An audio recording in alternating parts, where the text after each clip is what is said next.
Bab 136, Yun Qiao dan yang lainnya tidak sopan. Setelah berterima kasih, mereka mengambil Yudinian dan mengambilnya. Mereka menemukan sudut untuk bermeditasi dengan bersila, dan mulai memurnikan energi Yudinian. Xiao Hu tidak ingin pergi, dia mengatur rok Junjiu menjadi selimut kecil, lalu berbaring dengan nyaman di atasnya. Bentuk lingkaran dan tutup mata Anda. Junjiu menatap Xiao Hu dengan tenang, dengan mata penuh perhatian. Dia meminta Yun Qiao dan yang lainnya untuk memperbaiki Yudinian terlebih dahulu karena situasinya tidak aman sekarang. Jika seseorang datang ke sini, niat membunuh melintas di mata Junjiu. Seseorang menemukannya, dan dia lebih cocok untuk dihadapi daripada Yun Qiao dan yang lainnya. Meskipun Gusong memiliki kekuatan yang tinggi, dia tidak lebih baik dalam menangani situasi daripada dia. Junjiu waspada, dia tidak percaya bahwa ada keamanan mutlak di dunia ini, dan satu-satunya hal yang dapat dia percayai adalah dia dapat mengendalikan situasi secara keseluruhan. Melihat mereka semua serius menyempurnakan Yudinian, Junjiu mengangkat tangannya lagi. Tetesan batu giok dipegang di antara ujung jari. Perhatikan lebih dekat dengan cahaya mutiara malam. Hanya ada sepotong kecil Yudinian, seperti titik embun. Sebening kristal, dengan perambut emas mengalir di dalamnya. Itu adalah yang seperti itu, yang bisa dibandingkan dengan sumsum giok roh biasa. Dan biji giok dapat terus menghasilkan tetesan giok. Junjiu merasa dia harus memperlakukan Yu Zong dengan lebih baik. Segera keluarkan saku kecil dari ruang gelang. Ini adalah oleh-oleh yang dibelinya saat melakukan perjalanan di kehidupan sebelumnya, ditenun menjadi tas kecil berwarna pelangi dan diisi dengan tanah yang bergizi. Setelah memikirkannya, Junjiu memasukkan batu roh tingkat kedua yang lebih kecil ke dalamnya. Sarang biji giok sudah siap. Junjiu mengeluarkan biji giok. Yu Zong masih meringkuk menjadi bola dengan perasaan sedih. Ketika Junjiu mengeluarkannya lagi, dia langsung menyusut lebih kencang. Sampai Junjiu memasukkannya ke dalam saku kecil, sistem akar menyentuh tanah yang lembut dan halus, dan segera berakar. Setelah menyentuh Lingxi, Yu Zong mengulurkan dua daun dengan gembira. Junjiu, apakah kamu puas sekarang? Yu Zong mengguncang daun. Jika Junjiu ingin menjadi anak kecil, dia pasti menjawabnya dengan arogan. Menepuk daun spesies batu giok, Junjiu mengikat tas kecil di pinggangnya. Biji giok tidak cocok untuk dibuang ke ruang gelang. Ini juga bagus untuk digantung di pinggang sebagai hiasan. Saku kecilnya cukup panjang untuk menutupi biji giok. Jika Anda tidak membukanya dan melihatnya, Anda tidak akan menemukan biji giok. Setelah semua ini, Junjiu juga bermeditasi dengan kaki bersila. Dia sangat berpengalaman, 30% bermeditasi, 70% mendengarkan gerakan di dalam gua. Begitu ada situasi, dia akan segera membuka matanya dan melakukan tindakan balasan. Mereka telah hidup dengan damai di sini, tetapi semuanya di luar tidak pergi ke pegunungan, tetapi meledak. Mereka yang bergegas di malam hari semuanya adalah guru spiritual yang berkultivasi tinggi. Minimal juga seorang guru spiritual tingkat 6. Tetapi ketika fajar menyingsing, semua guru spiritual ini terbunuh. Kepala dan badan terpisah, darah berceceran di mana-mana, mengagetkan. Desas-desus tentang maniak pembunuh mulai menyebar saat ini. Semakin banyak orang bergegas ke Gunung Buxian. Di sini, ratusan murid Tianzong Yuan tampaknya sedikit. Kebanyakan dari mereka adalah orang-orang dari kerajaan Baili dan Sang Yiguo. Dari danau sebagai pusatnya, mereka meluncurkan pencarian karpet ke segala arah. Lebih banyak mayat ditemukan saat mereka lewat. Setelah mengenali identitas mereka, mereka ketakutan. Mereka semua kuat, siapa yang membunuh mereka hanya dalam satu malam. Jika maniak pembunuh ini mendapatkan harta langka, dapatkah mereka merebutnya? Membandingkan kekuatannya, dia tahu di dalam hatinya bahwa jawabannya tidak mungkin. Namun nafsu serakah semakin meluas, dan tidak ada yang rela menyerah dan pergi begitu saja. Mereka berharap bisa mendapatkan harta langka sendiri. Oleh karena itu, pada akhirnya semakin banyak orang yang tidak pergi ke gunung, dan tidak ada kekurangan sama sekali. Mo Yue dan Leng Yuan berada tepat di atas danau. Di langit di atas, Mo Yue melihat ke bawah dengan acuh tak acuh. Di matanya, orang-orang ini hanyalah reptil, bahkan tidak layak hidup. Selama dia mau, satu pikiran bisa memusnahkan mereka semua. Kejam, dia lebih kejam dari para dewa, dan lebih mulia. Leng Yuan tiba-tiba berkata, "Tuan, Feng Xiao juga ada di sini." Mo Wuyue menunduk. Saya melihat Feng Xiao dengan cemas berjalan di sekitar danau, berkelok-kelok di antara kerumunan. Setelah bertemu dengan murid-murid Tian Zongyuan, dia langsung memergoki orang untuk menanyakan keberadaan Jun Jiu. Namun, setelah bertanya jauh-jauh, tidak ada yang tahu. Jika ada yang mengatakan bahwa mereka melihat mayat para murid Tian Zongyuan, Feng Xiao akan sangat cemas sehingga dia akan melompat. Kemarahan melonjak, dan bibirnya menggelegak. Mo Wuyue berpikir sejenak sebelum dia berkata, bahwa dia ke sini. Ya, bawah. Setelah Feng Xiao dilihat oleh guru Tian Zongyuan, dia mengundangnya 3 kali dan 5 kali. Feng Xiao memiliki wajah gelap dan kehilangan kesabaran. Apa yang kamu lakukan? Tidakkah kamu melihat bahwa lelaki tua itu sibuk mencari Xiao Jiu? Tahu keberadaan Jun Jiu? Mendengar ini, Feng Xiao mengerutkan kening. Tapi dia bersedia mengikuti kelompok besar murid Tian Zongyuan. Ketika semua murid melihatnya datang, mereka semua menunjukkan ekspresi sisa hidup mereka. Kaisar tertinggi ada di sini. Kaisar tertinggi adalah pakar nomor 1 di kerajaan Tianzong kita, di mana guru spiritual tingkat ke-7. Dengan kaisar tertinggi di sini, orang gila ini tidak akan berani mengganggu kita, itu. Tanda tanya, tidak ada yang melihatnya. Bukankah itu karena kita tidak akan berlatih di pegunungan? Monster gila itu mengira kita tahu situasinya. Beberapa saudara laki-laki dan perempuan saya telah dibawa pergi. Saya belum kembali. Saya tidak tahu apakah saya masih hidup. Feng Xiao mendengarnya dengan ujung telinganya, dan dia tidak bisa segera bergerak. Itu terus bergema di benaknya, hanya karena mereka tidak pergi ke gunung untuk berlatih. Mereka dibawa pergi. Apakah kamu tidak tahu mereka masih hidup? Xiao Jiu. Feng Xiao sedang terburu-buru. Apakah Xiao Jiu juga dibawa pergi? Tidak peduli seberapa kuat dia, ada jauh lebih banyak orang di sini yang lebih kuat. Xiao Jiu pasti dalam bahaya. Melihat guru di depan berbalik lagi, yang mulia, hehe. Meraih kerah baju pria itu dan mengangkatnya, mata Feng Xiao tajam dan dingin. Katakan, apakah kamu tahu keberadaan Xiao Jiu? Jika kamu berani berbohong kepada lelaki tua itu, aku akan membunuhmu. Petik 2. Dia keluar seperti karung kain. Pada saat ini, sebuah tangan diletakkan di bahu Feng Xiao. Saat dia sedang marah, dia langsung mengatupkan punggungnya dengan keras. Hah, saya tidak bisa menangkapnya. Feng Xiao menoleh dengan marah, dan meninjunya dengan tinju. Tentu saja, orang masih belum bertemu. Berbalik sepenuhnya, dia melihat orang yang baru saja dia serang. Feng Xiao sedikit tertegun. Leng Yuan. Setelah sedikit tercengang, Feng Xiao tersadar. Leng Yuan adalah penjaga Mo Wuyue yang berada di sisi Xiao Jiu. Dia pasti datang bersama Xiao Jiu. Mungkin dia mengetahui keberadaan Xiao Jiu. Feng Xiao membuka mulutnya untuk bertanya, tetapi melihat Leng Yuan mengedip padanya. Leng Yuan tersenyum. Kaisar tertinggi, tolong ikut aku. Oke, Feng Xiao mengikuti tanpa ragu. Di tengah jalan, Leng Yuan memberitahunya, Jun Jiu baik-baik saja. Setelah mendengar bahwa Jun Jiu baik-baik saja, Feng Xiao menghela nafas lega. Dia buru-buru bertanya lagi, lalu di mana Xiao Jiu sekarang? Jun Jiu 13. Bab 137. Jiwer kecil ada di tempat yang aman. Suara Mo Wuyue terdengar. Feng Xiao mengangkat kepalanya untuk menatapnya, dan langsung menatap. Feng Xiao berkata, mengapa kamu di sini juga? Xiao Jiwer ada di sini, jadi tentu saja aku juga di sini. Ini tidak adil. Xiao Jiu tidak mengizinkan lelaki tua itu ikut dengannya, tetapi biarkan kamu datang. Xiao Jiu terlalu memihak benar. Aku kakek kekaisarannya. Feng Xiao sangat marah sehingga dia sangat cemburu sampai dia akan meledak. Mo Wuyue mendengarkan kata-katanya, tapi suasana hatinya sedang bagus. Sudut mulutnya sedikit melengkung, dan dia berkata dengan senyum jahat, saya adalah Tuan Xiao Jiwer. Leng Yuan, ini jelas-jelas master dan magang palsu.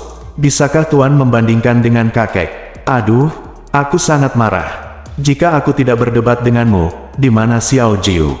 Aku harus segera membawanya pergi, kalau tidak akan ada kekacauan di sini. Ini berbahaya. Feng Xiao mengerutkan kening. Sekarang orang-orang ini masih mencari harta karun yang aneh. Namun seiring berjalannya waktu, mereka tidak dapat menemukan pos tersebut. Pasti akan bergerak. Dia mengerti hati. Semakin banyak orang terkekang oleh keserakahan dan tergoda oleh harta yang aneh. Semakin mudah memiliki niat membunuh yang menyimpang, dan siapapun yang melihat saat itu akan menjadi orang yang mungkin mencuri harta karun itu. Sampai saat itu tiba, tempat ini akan menjadi medan syuro yang hidup. Feng Xiao tidak ingin Xiao Jiu terjebak di dalamnya, betapa berbahayanya itu. Feng Xiao berkata kepada Mo Yue lagi, setelah Xiao Jiu pergi, He Zong meracuni Lao Erluo. Orang tua itu melihat bahwa dia memiliki niat buruk, dan He Zong telah membunuh Xiao Jiu sepanjang waktu. Jika Anda menunggu beberapa hari lagi, mungkin biarkan bajingan tua He Zong itu berhasil. Jiwer kecil pergi sekarang, dan pengalamannya akan gagal. Mo Yue menjawabnya dengan acuh tak acuh. Mendengar ini, Feng Xiao ingin mengatakan bahwa hidup itu penting. Atau apakah pengalaman itu penting? Kemudian saya memikirkannya, jika ini membuat Xiao Jiu berhenti berlatih. Jika dia kalah, Xiao Jiu harus kehilangan namanya. Dia bahkan tidak akan setuju. Setelah mengalami kesulitan untuk sementara waktu, Feng Xiao berpikir sejenak dan berkata, kalau begitu kita harus menemukan Xiao Jiu. Hanya orang tua itu yang bisa melindunginya, jadi aku bisa tenang. Mo Yue tidak menjawab, tapi Leng Yuan dengan cerdik melihat ketidaksenangan tuannya. Tampaknya Feng Xiao merusak pemandangan di sini. Tentu saja, Tuan ingin menggoda Nona Jun, bagaimana dia bisa membiarkan orang tua jahat melompat-lompat. Segera memikirkan sebuah ide, Leng Yuan berkata, sebenarnya, Kaisar tertinggi, kamu bisa kembali dulu. Selesaikan He Zong, alih-alih menunggu Nona Jun kembali, lakukan saja. Ini tidak akan berhasil. Yang lama manusia bisa menyakiti He Zong, tapi tidak membunuhnya. Jika tidak, ini adalah membiarkan kerajaan Tianzong dan Akademi Tianzong menyatakan perang. Meskipun Akademi Tianzong didirikan di dalam wilayah kerajaan Tianzong, itu milik 5 sekolah seperti yang lainnya akademi di 9 negara. Jika 5 sekolah terlibat, itu akan merepotkan. Feng Xiao menggelengkan kepalanya, metode ini tidak akan berhasil. Leng Yuan berkata lagi, maka kamu bisa mengalahkan He Zong setengah mati, sehingga dia tidak bisa bermain trik. Bukankah itu solusinya? Petik 2. Feng Xiao terkejut ketika mendengar itu. Memikirkannya dengan hati-hati, ide Leng Yuan sangat masuk akal. Dia hanya perlu menjatuhkan He Zong. Biarkan dia tidak memiliki kesempatan untuk meracuni Luo Qiuhe. Dengan cara ini, dia bisa menunggu Xiao Jiu kembali dan mendetoksifikasi Luo Qiuhe. Saat itu, biarkan Luo Qiuhe menangani sendiri sampah di akademinya. Rencana ini sempurna. Melihat Feng Xiao berpikir dalam-dalam, sudut mulut Leng Yuan melengkung. Terus ikuti panduannya, Nona Jun sekarang berada di titik kritis dalam pelatihannya. Dia tidak suka diganggu oleh orang lain. Yang mulia, tidakkah menurut Anda tuanku juga ada di sini? Apakah dia tidak mengganggu Nona Jun? Dia ada di sini. Feng Xiao menatap Mo Yue. Leng Yuan tersenyum, lalu berkata, itu sebabnya. Kaisar, sebaiknya Anda tidak mengganggu Nona Jun. Dengan tuanku di sini, Anda tidak perlu khawatir tentang keselamatan Nona Jun. Anda hanya perlu kembali dulu. Pergi, selesaikan saja masalah Tianzong Yuan dulu. Petik 2. Kamu benar. Feng Xiao mengangguk. Jadi Feng Xiao bergegas dengan tergesa-gesa, dan dibodohi oleh Leng Yuan dengan beberapa kata. Meskipun dia berjalan jauh, dia merasa ada sesuatu yang salah. Tapi dia tidak bisa mengetahuinya. Masalahnya terletak pada di mana. Tidak lama kemudian Feng Xiao mengetahuinya. Dia dibodohi. Setelah Feng Xiao ditangani, Leng Yuan diam-diam melirik Mo Yue. Mo Yue tidak menoleh ke belakang, dan berkata dengan ringan, kerja bagus. Tetapi jika Anda tidak melakukannya dengan baik, Anda masih harus dihukum. Petik 2. Aduh, Leng Yuan patah hati. Dia lupa bahwa tuannya tidak menebusnya. Dia berpikir bahwa penampilan Jun Jiu membuat tuannya sedikit lebih lembut. Dia bisa memaafkan mereka, tetapi hasilnya masih sangat kejam dan kejam. Patah hati, Leng Yuan bertanya lagi, apakah kamu tidak akan menemukan Nona Jun? Petik 2. Tidak pergi untuk saat ini. Petik 2. Di mata Mo Yue, melalui gunung dan sungai, semuanya tidak terlihat di matanya.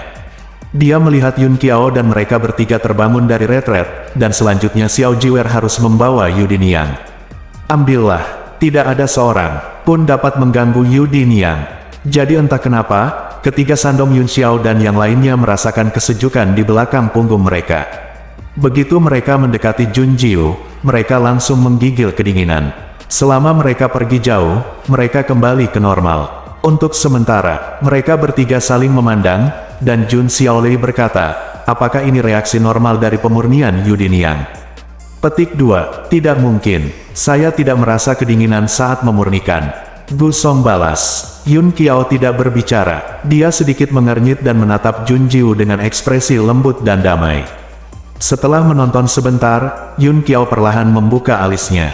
Dia berkata, Nona Jun sangat kuat, tidak ada apa-apa akan terjadi.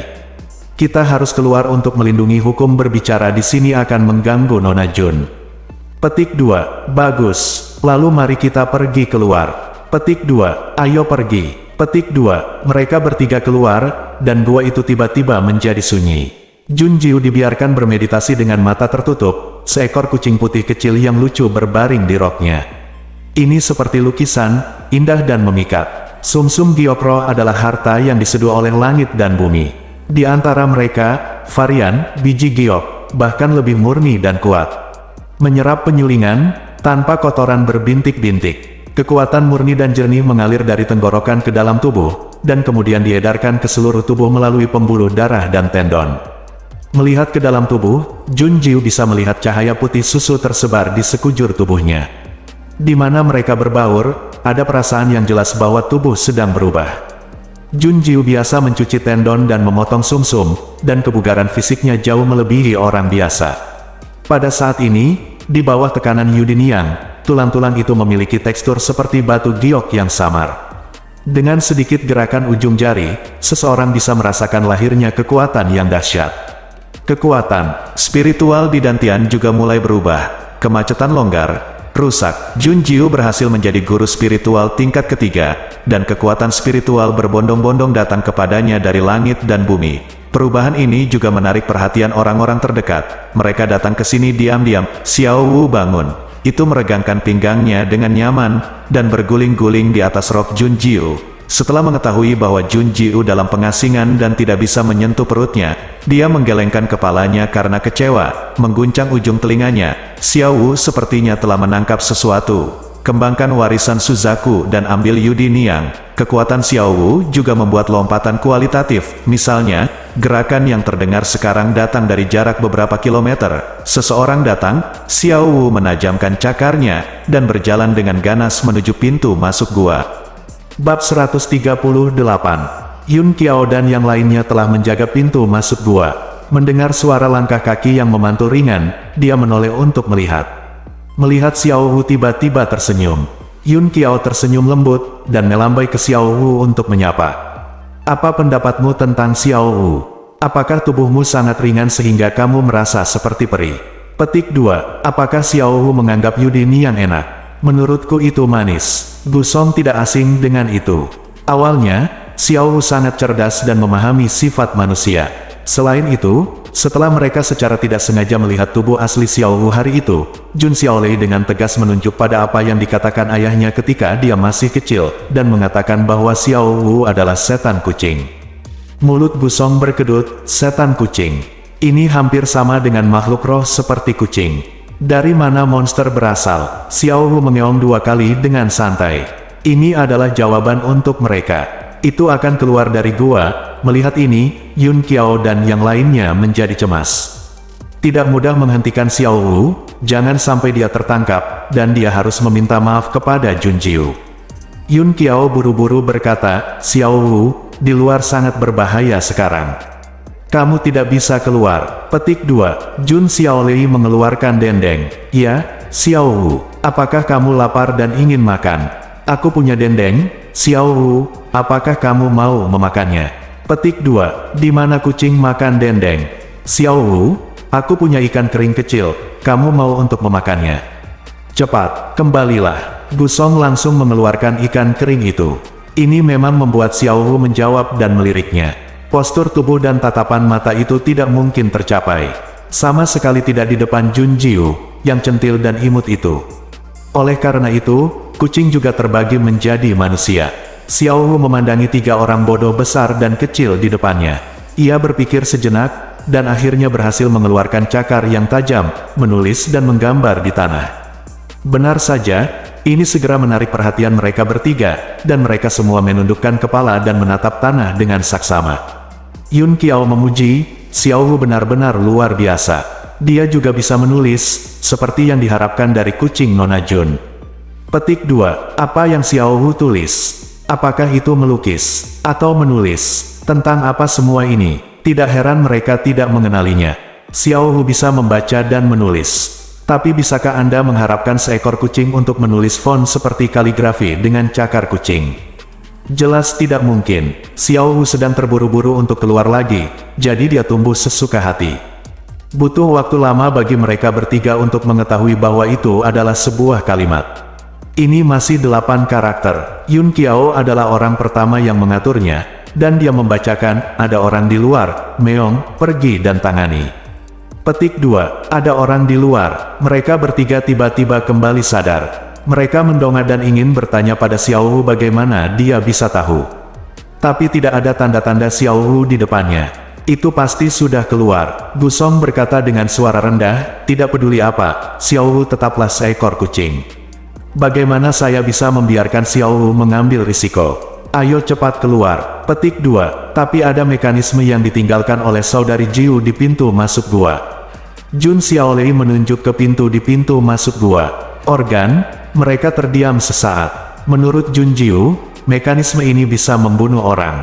Mereka tidak meragukan kata-kata Jun Jiu, tapi bagaimana Xiao Hu bisa keluar? Mereka tidak bisa keluar, jadi mereka benar-benar pergi menemui Xiao Hu.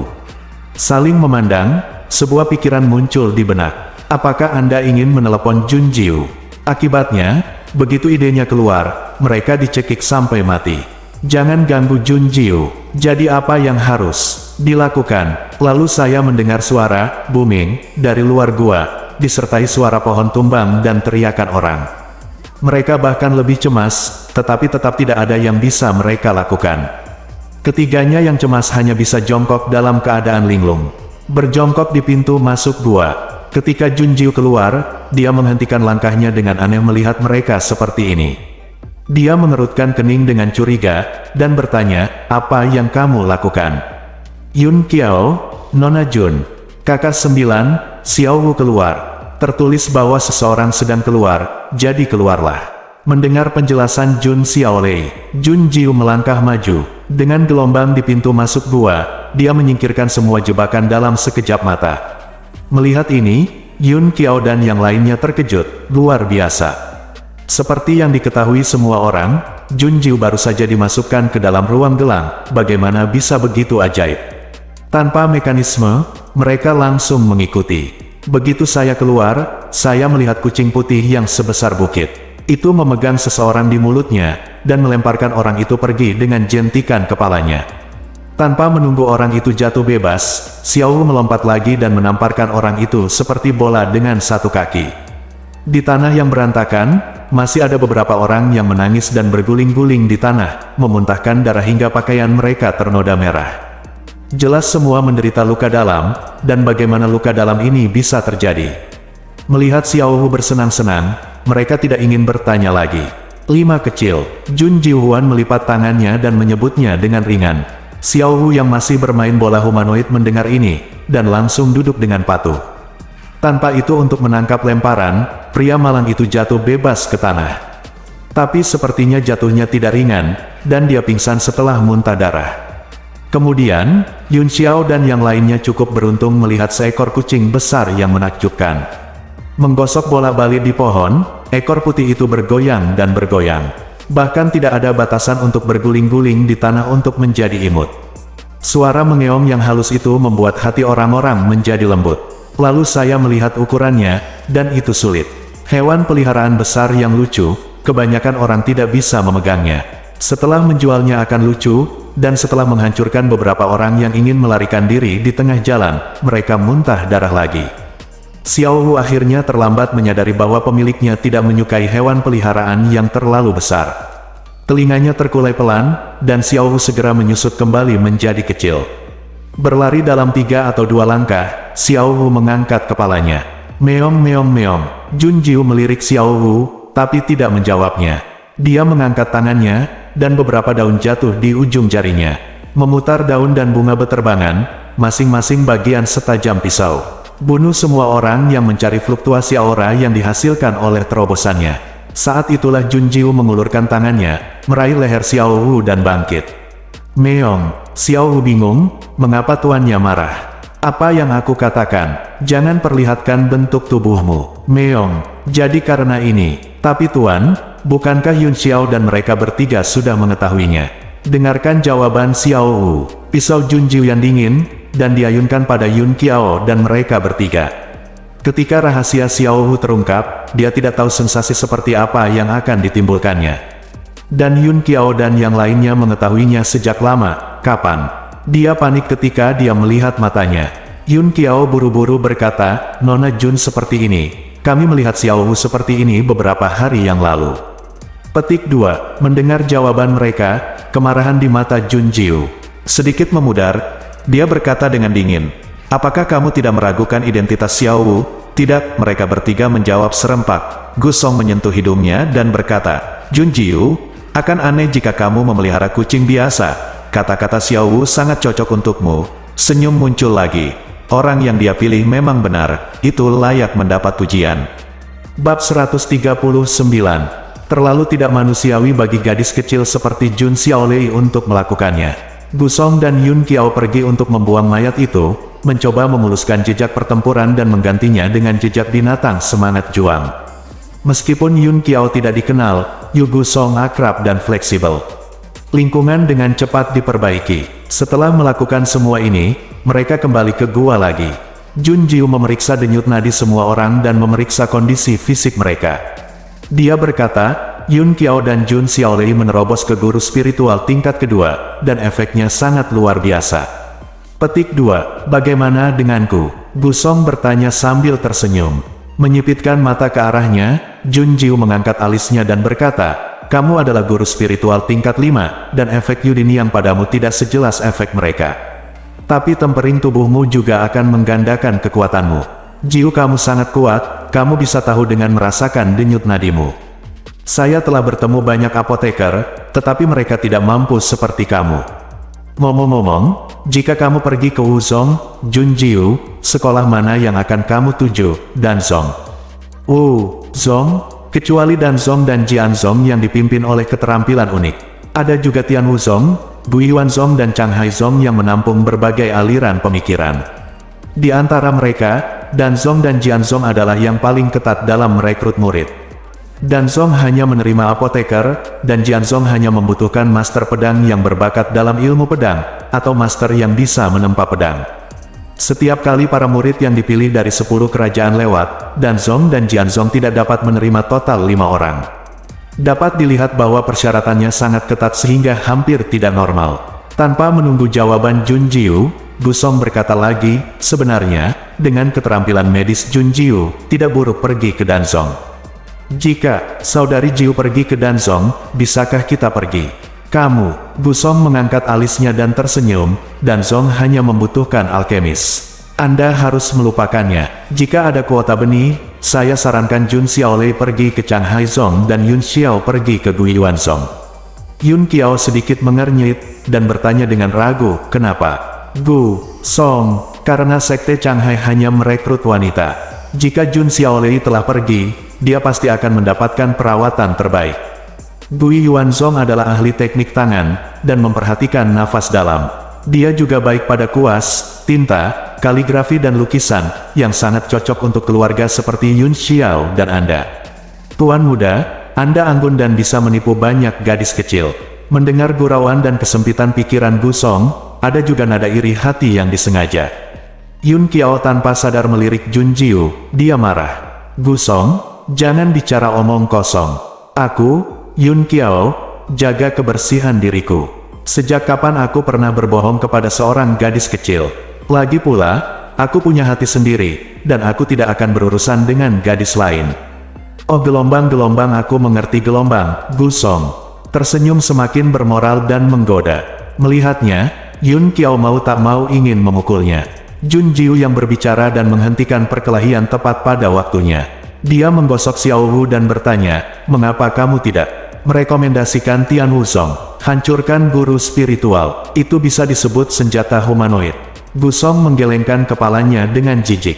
Dia melanjutkan dengan mengatakan, tidak ada gadis yang menyukai Tian Wuzong. Jadi ada hampir semua pria tua yang kasar di sana, yang berbicara kasar dan tidak mengerti etiket. Kamu pergi, siapa yang tahan? Yun Qiao dan Jun Xiaorei. Mengguncangnya kepala secara tidak sadar. Mendengar ini, memang tidak ada yang mau pergi ke Tian Wusong. Masing-masing dari 5 kasus memiliki karakteristiknya sendiri. Yang terbaik adalah memilih salah satu yang paling cocok untuk Anda. Kalau tidak, itu akan membuang-buang waktu dan membuang-buang waktu. Ini juga pertama kalinya mereka belajar tentang 5 kasus secara detail dari orang lain. Jun Jiu mengangkat matanya untuk melihat Gu Song, dia melengkungkan bibirnya menjadi senyuman yang bukan senyuman. Kalau begitu Gu Song, bagaimana kamu mengetahui 5 sekte dengan sangat teliti? Aku juga mendengarnya, tapi saya tidak berbicara omong kosong, itu semua benar. Anda percaya saya benar? Berbicara? Gu Song terus mengedipkan mata Jun Jiu. Menatap mata Jun Jiu, dia segera tahu bahwa dia menyembunyikan sesuatu, tetapi dia tidak bisa mengatakannya karena alasan yang tidak diketahui. Dia mengangkat alisnya, dan Jun Jiu tidak mengejar intinya. Mengangkat tangannya sedikit, dia menyela Yun Xiao Gu Song dan yang lainnya untuk mendiskusikan Wu Song. Jun Jiu menyipitkan matanya, dengarkan dengan tenang. Petik 2. Apa? Semua orang menatap dengan mata terbelalak. Bingung dan bingung. Jun Jiu berkata untuk mendengarkan, jadi dengarkan. Mereka semua menajamkan telinga mereka untuk mendengarkan gerakan di sekitar mereka. Xiao Wu duduk dari pelukan Jun Jiu, dan dia menajamkan telinganya dan berbalik untuk melihat pintu masuk gua. Desis-desis, ada sesuatu yang datang. Desis, itu ular. Segera, sosok ular itu muncul di depan mata mereka. Itu sangat cepat, dan berhenti segera setelah memasuki gua. Menyelidiki kepalanya, melihatnya dengan ketakutan Jun Jiu dan Xiao Wu. Yang pertama adalah manusia yang kuat, sedangkan yang terakhir membuatnya secara naluriah merasa berbahaya. His gelombang. Jun Xiaolei, ular itu masuk, haruskah kita membunuhnya? Tapi sepertinya itu tidak berbahaya. Petik 2, lihat apa yang akan dilakukannya. Jun Jiu membuka mulutnya, itu adalah ular besar setebal lengan orang dewasa. Itu bukan ular sanca ular piton. Anda bisa melihat sisik pada garis di kepalanya. Itu adalah ular naga, sangat beracun dan kuat. Itu adalah binatang roh tingkat ketiga. Itu bernama Jiao. Ular, karena ada legenda tentang ular yang pernah berubah menjadi naga. Tampaknya, mengerti kata-kata Jun Jiu, dan ular itu menurunkan tubuhnya. Ia membuka mulutnya dan memuntahkan sesuatu yang memancarkan lingkaran cahaya berapi-api. Yun Qiao dan yang lainnya semua bingung, apa ini? Tapi Jun Jiu sekilas tahu bahwa dia bangun dengan ekspresi heran. Itu Danzu. Petik 2, Danzu, mendesis. Ki bereaksi, semua orang terkejut. Danzu, ramuan langka dan langka. Dikatakan bahwa ketika seorang guru spiritual menerobos seorang guru spiritual yang hebat, dia harus mengambil semacam ramuan untuk memberkati dan membantu. Dan bahan penting dari ramuan itu adalah Danzu. Karena guru spiritual yang hebat sangat jauh dari mereka, apalagi Danzu. Jika kabar keberadaan Danzu di sini diketahui, saya khawatir jika Anda tidak pergi ke gunung, itu akan menjadi lebih gila, dan bahkan akan menyebar. Orang-orang dari beberapa negara lain, termasuk Wu Song, akan datang ke sini. Hanya untuk mendapatkan Danzu. Jiao Snake melihat Jun Jiu dan yang lainnya tidak bergerak. Itu mengangguk ke Jun Jiu lagi, lalu menundukkan kepalanya dan menggulingkan Danzu ke arah Jun Jiu 2 kali. His gelombang. Xiao Hu miau-miau menerjemahkan, Tuan, ular ini akan berdagang Danzu dengan kita. Jun Jiu sedikit menyipitkan matanya. Dia melirik Danzu sebelum dia berkata, apa yang ingin kamu perdagangkan dengan kami? Yun Qiao dan yang lainnya mendengar kata-kata Jun Jiu. Baru kemudian saya mengerti, ular ini akan menukar Danzu dengan sesuatu. Tuhan, ini terlalu ajaib. Apakah ular banjir ini menjadi roh? Atau apakah mereka terkena pai yang jatuh dari langit? Mereka tidak berbicara.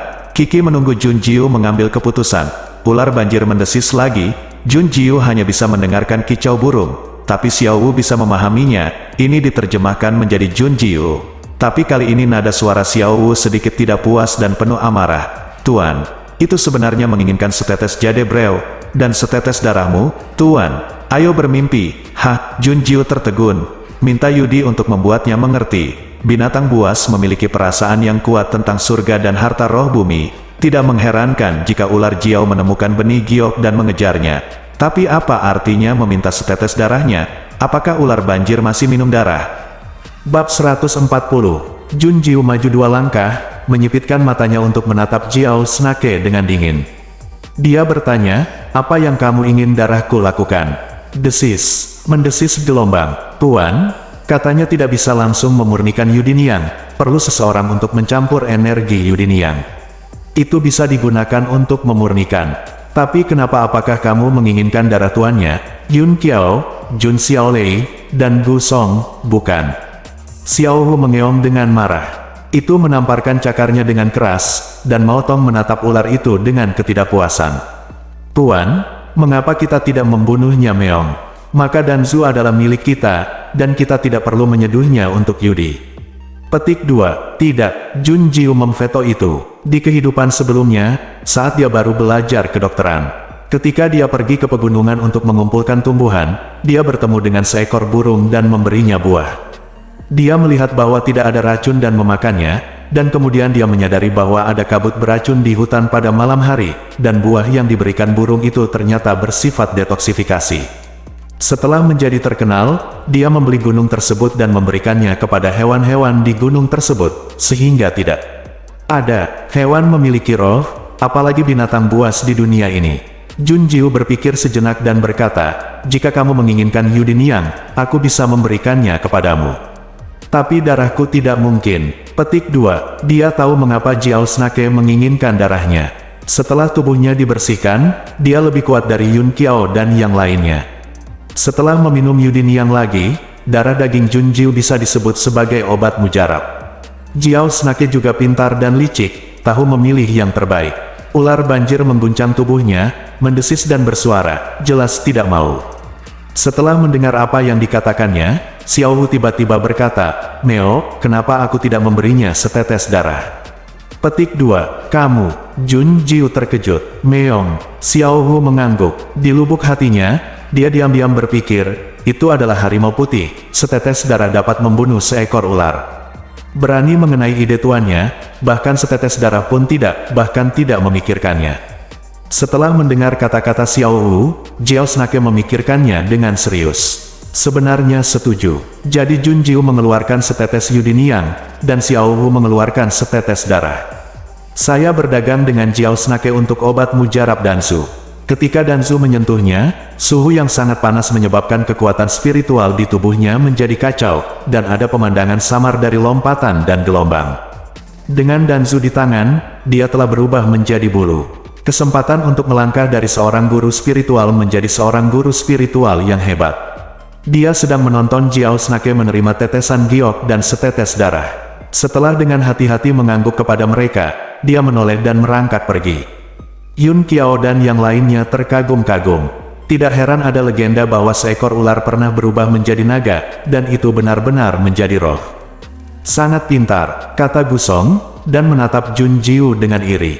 Selamat untuk Jun Jiu, Anda tidak perlu mencari apoteker untuk memperbaikinya jika Anda mendapatkan Danzu. Di masa depan, akan mudah untuk menerobos menjadi guru spiritual yang hebat. Berapa banyak orang yang menghabiskan hidup mereka tidak mampu temukan Danzu, hanya bisa terjebak sampai mati di guru spiritual tingkat 9. Jun Jiu sekarang hanyalah seorang guru spiritual tingkat ketiga, dan dia tidak pernah menemukannya sendiri. Ada seekor ular dengan patuh datang ke pintu dengan Danzu di tangan, memohon kesepakatan. Padahal Yudinian juga berharga, tapi Danzu lebih penting. Ini adalah satu-satunya cara untuk menerobos guru spiritual yang agung. Keberuntungan, ini membuatku menangis karena iri. Gu Song menggonggong, dan membuat gerakan menggosok dari jarak yang agak jauh. Dia berkata, Yun Qiao, Jun Xiaolei, datang dan gosok. Jun Jiu sangat beruntung, kita hanya perlu sedikit keberuntungan. Mungkin kita akan mendapatkan tempat benih, kan? Itu masuk akal. Yun Qiao mengangguk. Tiba-tiba, Jun Xiaolei mengandalkan menjadi seorang gadis. Menyentuh tangan Jun Jiu secara langsung, mata iri Yun Qiao dan Gu Song memerah. Melihat ekspresi mereka, Jun Jiu sedikit tercengang. Tidak apa-apa juga, Xiao Wu, meong gelombang tapi keberuntungan tuannya benar-benar bagus. Dengan jadesit di tangan, sekarang Danzu juga tersedia. Mantap Meong. Jun Jiu mengangkat alisnya, apakah kamu beruntung? Tampaknya tidak apa-apa, ini garpu kecil. Mereka berkemas satu demi satu, bersiap untuk pergi keluar gunung alih-alih keluar. Jika Anda tidak pergi sekarang, 1 atau 2 hari lagi, mereka yang tidak dapat menemukan apapun akan menjadi gila. Tapi aku tidak bisa pergi. Kekuatan setiap orang telah membuat lompatan dan peningkatan kualitatif. Sulit ditemukan dengan menyembunyikan sosok itu dan menyelinap pergi jauh-jauh. Sesekali menabrak mereka, Jun Jiu menatap mereka. Gu Song, Yun Qiao, dan Jun Xiaolei dengan cepat membunuhnya. Mereka sangat cepat, dan lambat laun mereka akan pergi dan tidak pergi. Lebih jauh, Mo Yue, yang telah menonton dari kejauhan, tidak ragu, dan membawa Leng Yuan untuk mengikuti. Saat ini, Tian Zongyuan, Feng Xiao kembali tepat pada waktunya untuk He Zong mengunjungi Luo Qiuhe dengan membawa kotak makanan. Ketika Feng Xiao melihatnya, dia mengerutkan kening. Kebaikan apa yang bisa diberikan musang kepada seekor ayam untuk ucapan selamat tahun baru? Dia memikirkan apa yang dikatakan Leng Yuan. Mata menyipit, tangan di belakang. Dia melangkah maju tanpa amarah dan gengsi. Melihat dia mendekat, tubuh He Zong membeku, dan bahkan senyumnya terdistorsi secara aneh. Tampaknya kaget, mengapa dia kembali begitu cepat. He Zong telah mengirim orang untuk memantau Feng Xiao. Jika Luo Qiuhe tidak diracuni dan akan mati, dia tidak bisa tidak pergi ke gunung untuk menemukan harta karun itu. Setelah mengetahui bahwa Feng Xiao telah pergi, dia segera datang dan berencana untuk membunuh Luo Qiuhe saat Feng Xiao pergi. Akibatnya, He Zong tidak pernah mengharapkannya. Rubah tua ini sangat licik sehingga dia mengirim penjaga rahasia keluarga kekaisaran untuk menjaga Luo Qiuhe. Hidup atau mati tidak akan membiarkannya masuk. Kali ini adalah kelima kalinya dia di sini. Sudah berencana untuk bertarung, Feng Xiao kembali. Dia diam-diam memarahi dirinya sendiri karena tidak beruntung. He Zong menahan niat membunuhnya dan menatap Feng Xiao sambil tersenyum. Taisan Huang, ini tidak seperti kamu pergi ke gunung atau tidak. Mengapa kamu kembali begitu cepat? Mungkinkah kamu telah mendapatkan harta yang aneh? Feng Xiao berkata dengan dingin, bukan. Urusanmu, apa yang kamu lakukan di sini? Keluar dari sini. Wajahnya membiru karena marah. Dia telah menjadi wakil presiden Akademi Tianzong selama beberapa dekade, dan dia memiliki status yang terhormat. Siapa yang berani menggodanya seperti itu dan membiarkannya pergi? Tapi yang di depannya adalah Feng Xiao. Dia hanya bisa menelan amarahnya. Kaisar, saya wakil presiden. Din Luo tidak muncul selama setengah bulan. Tidak bisakah Anda membiarkan saya masuk dan melihatnya? Saya juga khawatir. Bang, tanda seru. Tinju mengenai rongga mata dengan keras. He Zong menjerit kesakitan. Dia menutupi matanya dan mundur, dan kotak makan siang di tangannya jatuh ke tanah. Menatap Feng Xiao dengan kaget, apa yang kamu lakukan? Apa yang kamu lakukan? Aku sudah lama ingin memukulmu. Jangan salahkan aku karena bersikap kasar jika kamu menyuruhmu keluar. Feng Xiao bergegas maju. Dia sangat mengingat kata-kata Leng Yuan. Jika Anda ingin bertarung, Anda harus menghancurkannya. Jenis yang tidak bisa bangun dari tempat tidur. Dengan cara ini, He Zong tidak akan memiliki kesempatan atau waktu untuk datang dan meracuni Luo Qiuhe. Dia juga bisa tenang dan menunggu Xiao Jiu kembali. Oleh karena itu, serangan Feng Xiao disebut kejam. Level ditekan, He Zong bahkan tidak bisa melawan. Dengan menyedihkan, dia ditekan dan digosok di tanah. Sampai muridnya Luo Qi bergegas setelah mendengar berita itu, Feng Xiao menendang He Zong. Bawa tuanmu dan keluar, jika kamu berani datang ke sini lagi. Luo Qi ketakutan, dan buru-buru membawa He Zong, yang melolong, dan melarikan diri. Feng Xiao mendengus dingin dan berbalik, melihat sekelompok murid Tian Zongyuan yang kebingungan di halaman, termasuk cucu perempuan Luo Qiuhe, Manru. Feng Xiao berkata, Manru, kamu membawa murid-murid Tian Zongyuan ini. Pergi dengan penjaga tersembunyi ke pil pavilion dan mintalah seseorang memeriksanya dan melihat apa yang ada di sini. Feng Xiao menunjuk ke kotak makanan yang berserakan di tanah. Bersambung.